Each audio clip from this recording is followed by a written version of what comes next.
Sukuna and Gojo completely saved the ending of JJK. The flashback to Gojo and Yuji's final conversation before he took on Sukuna hit so many points for me. Yuji suggested that him and Gojo do some body swap training in order to prepare for the fight against Sukuna.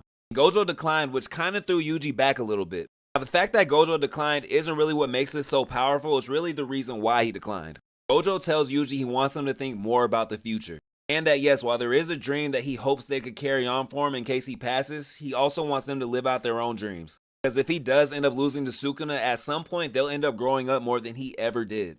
Gojo talking like this kinda makes Yuji nervous because he's not used to him talking in this manner.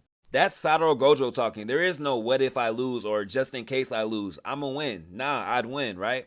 Yuji tells him point blank, Gojo, you're sounding a little timid. Are you okay? And Gojo's response is golden. He tells him this is confidence that he's never had before. What he means by that is not confidence that he can beat Sukuna. It's that he's confident that no matter what happens between him and Sukuna, Yuji and the rest will finish the job for him. He literally bet every dollar he had on Yuji Itadori, which is probably the hardest thing Gojo has ever done. Up until now, he's been able to solve every problem that's ever arisen. Since the incident with Toji, he's never put himself in a situation where he'd have to depend on anybody. The icing on the cake is that he wasn't forced to depend on his students, he chose to depend on his students. So in a lot of ways, I feel like that was a perfect send-off for Gojo.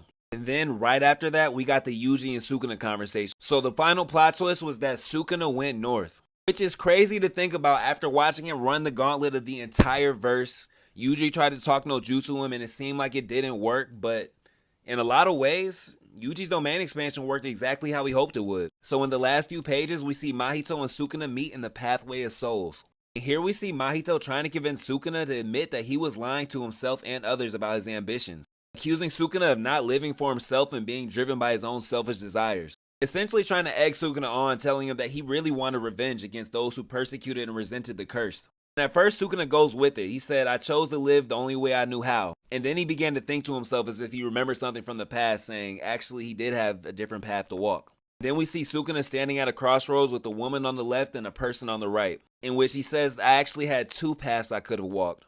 And yet he chose a path of darkness because he couldn't fight the fear that his own curse would consume him one day. And then for the first time ever, we see Sukuna remorseful, saying, perhaps next time it would be nice to walk a different path. This completely pisses Mahito off because he was trying to make Sukuna angry. He even goes as far as to call Sukuna soft, but Sukuna just accepts it. He's like, I mean, I did lose, so it is what it is. And I find this powerful because for the first time ever, we see how Yuji left an imprint on Sukuna's soul. And we know that when two souls share a body, they start to take on each other's traits. And before, it was always Yuji taking on Sukuna's, but this is the one time that we really see Sukuna kind of acting like Yuji.